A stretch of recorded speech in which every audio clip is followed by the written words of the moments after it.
আউযু বিল্লাহি মিনাশ শাইতানির রাজিম। বিসমিল্লাহির রহমানির রহিম। ইন্নাল হামদালিল্লাহ আসসালাতু ওয়াসসালামু ইয়া রাসূলুল্লাহ আম্মা বাদ।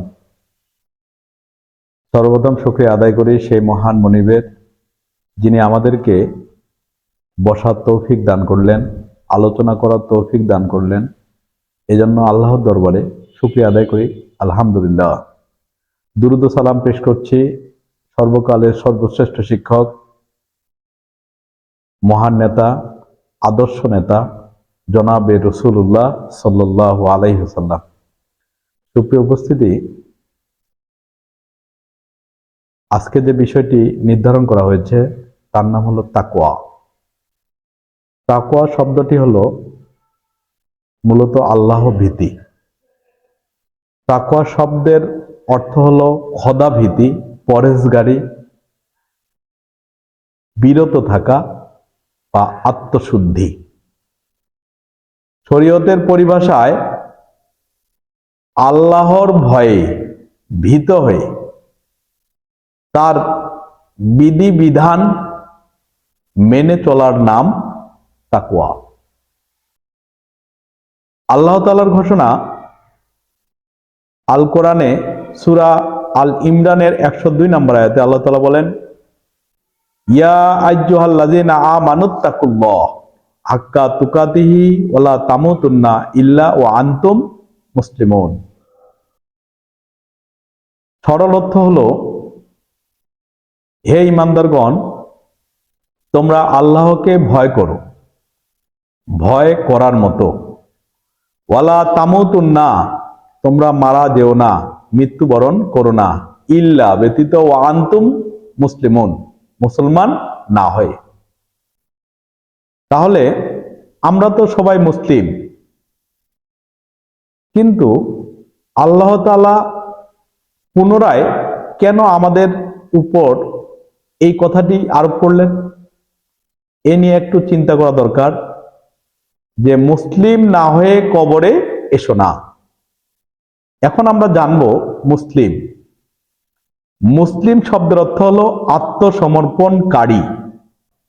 মানুষ হিসেবে আল্লাহ তাআলা আমাদের উপর হুকুম জারি করে বলছেন যে মুসলমান না হয়ে কবরে এসো না।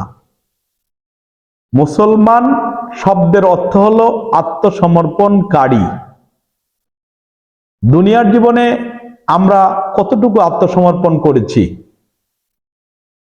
দুনিয়ার জীবনে আত্মসমর্পণ যদি আমরা করতে না পারি, কাল কিয়ামতের মাঠে আমাদের কঠিনভাবে পস্তাতে হবে।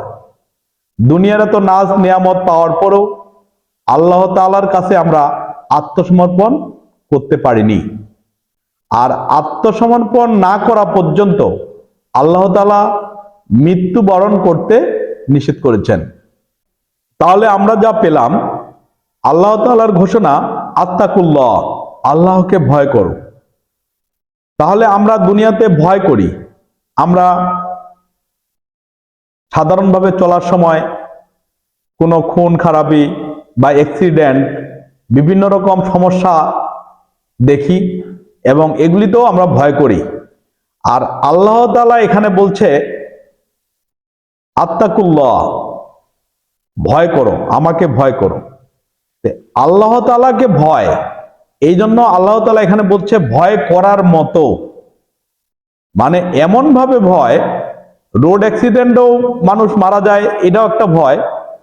এর থেকে কঠিনতম ভাবেও মানুষ মারা যায়, সেটাও একটা ভয়। দুই ভয় যেমন এখানে আলাদা। আর আমরা যদি সাধারণ ভয়, র‍্যাবকে ভয় আর রবকে ভয়, এই দুই ভয়কে যদি একত্র করে বলি তাহলে কি বোঝায়? আমরা দুনিয়ার জীবনে চলার জন্য রবকে যতটুকু ভয় করি, তার থেকে র‍্যাবকেই বেশি ভয় করি। আসলে এটি সমীচীন নয়। আল্লাহ তাআলা আমাদেরকে এমনভাবে ভয় করতে বলেছেন, আর আত্মসমর্পণকারী না হয়ে কবরে আসতে নিষেধ করেছেন। সুপ্রিয় উপস্থিতি, আজকের এই আলোচনা ভয়ের ব্যাপারে, তাকওয়ার ব্যাপারে যে কথাটি বলবো, তা হলো, হযরত ওমর এবং আবু যর গিফারি রাদিয়াল্লাহু তাআলা আনহুর মধ্যে কথা হচ্ছিল। এমন সময় আবু যর গিফারি ওমরকে বললেন, হে ওমর, তাকওয়া কি? আমিরুল মুমিনিন ওমর রাদিয়াল্লাহু তাআলা আনহু বললেন, তাকওয়া হলো খোদাভীতি। উদাহরণস্বরূপ বললেন যে তুমি কি কখনো কর্কটপূর্ণ কাঁটাযুক্ত রাস্তায় চলেছ, যেটার চতুর্দিকে কাঁটা বিছানো? সেখানে কিভাবে তুমি পার হয়েছ? ওমর বললেন যে আমি কাপড়গুলি আঁটাসাঁটো করে খুব সাবধানে পা ফেলে আমি সামনের দিকে অগ্রসর হয়েছি।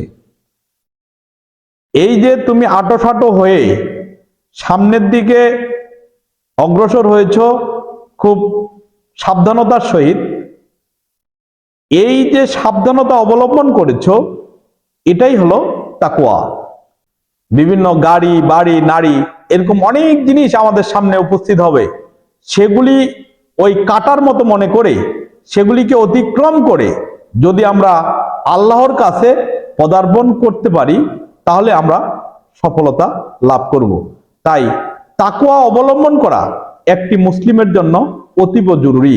তাই আসুন আমরা আল্লাহকে ভয় করি, রাসূলের দেখানো পথ অনুসরণ করি, এবং রাসূল যেভাবে বলেছেন, শুধু নামাজে নয়, শুধু রোজার মধ্যে নয়, জীবনের সর্বক্ষেত্রে, সর্বপরিসরে, চাকুরি থেকে শুরু করে আমরা জীবনের যতগুলি কাজ করি, কারণ আমাদেরকে ভাবতে হবে যে কেউ আমাকে দেখছে না, কিন্তু মহান রব্বুল আলামিন আমাদেরকে দেখছেন বা আমাকে দেখছেন।